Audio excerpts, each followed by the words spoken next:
Hey, you've got a client that wants a music video or a short film. What's next? We're going to break down the pre-production process that works for us here at NerdRat. Let's go.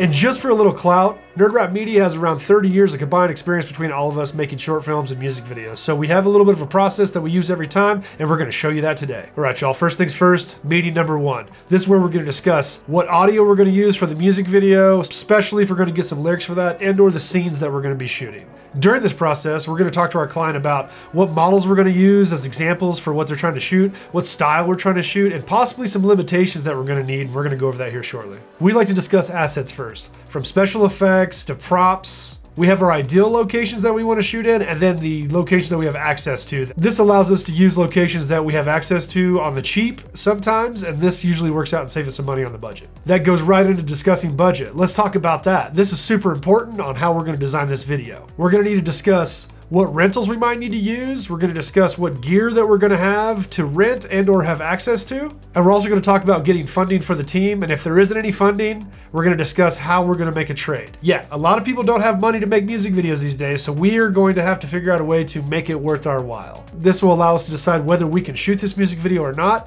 And if we can't, we can shoot it at a future date. And if we can, what kind of trades we're going to make if there isn't a budget. And if there is a budget, then hey, we're doing great.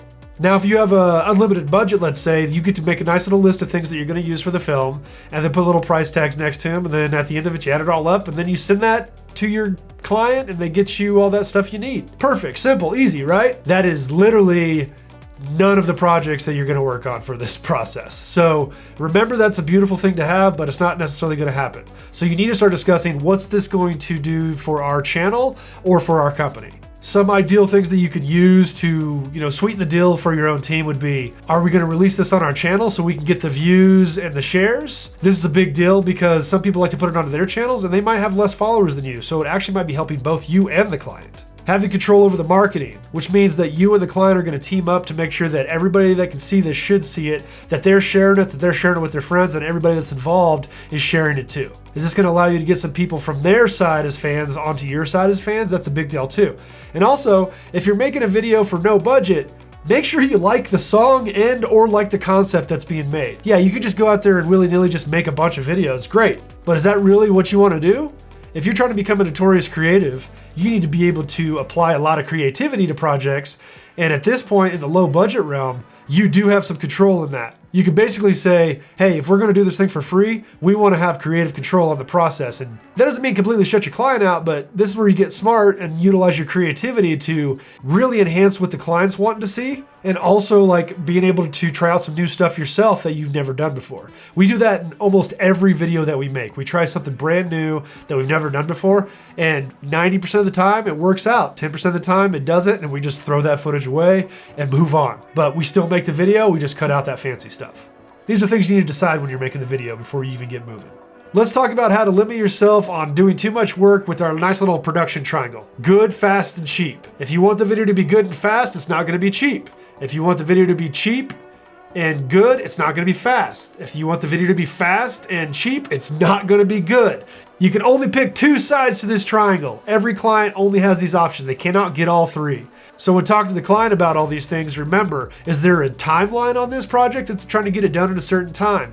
Is there a bunch of special effects that need to be done on this project? Are you going to have to rent for 3 weeks to shoot this thing? There's a lot of things you need to keep in mind. Good, fast, cheap is a huge thing to live by, and it's one of the easiest things to do whenever you're doing production. So now after you have a lot of this information, you can start making your ideal concept shot list, which while you're at your client's first meeting here, you can actually ask them some of the things they are definitely wanting to see in their video. It's great. Just let them throw out the ideas they want, write them down. Don't be telling them you can do it or you can't do it at that time. At this point, you're just saying yes so that you can get out of the meeting and go into your post-meeting meeting with your team and figure out exactly what is going to make this video as good as it possibly can be with your limitations and budget. So feel confident leaving that meeting knowing exactly what your client wants style-wise, what they're looking for video-wise, some examples. If they haven't given them to you, they should email you ASAP. And then you can take that to your team, build out a nice little shot list of ideas based on either the lyrics that they give you or the short film scenes that they give you, and really kind of hone in what this film is going to look like. Now, this is after first meeting, so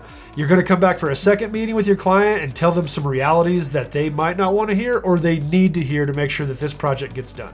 That's how easy it is to get through this first part of the process. So go make your list, figure out how you're going to shoot this film, come join us for the next steps in the process, which is meeting with your client.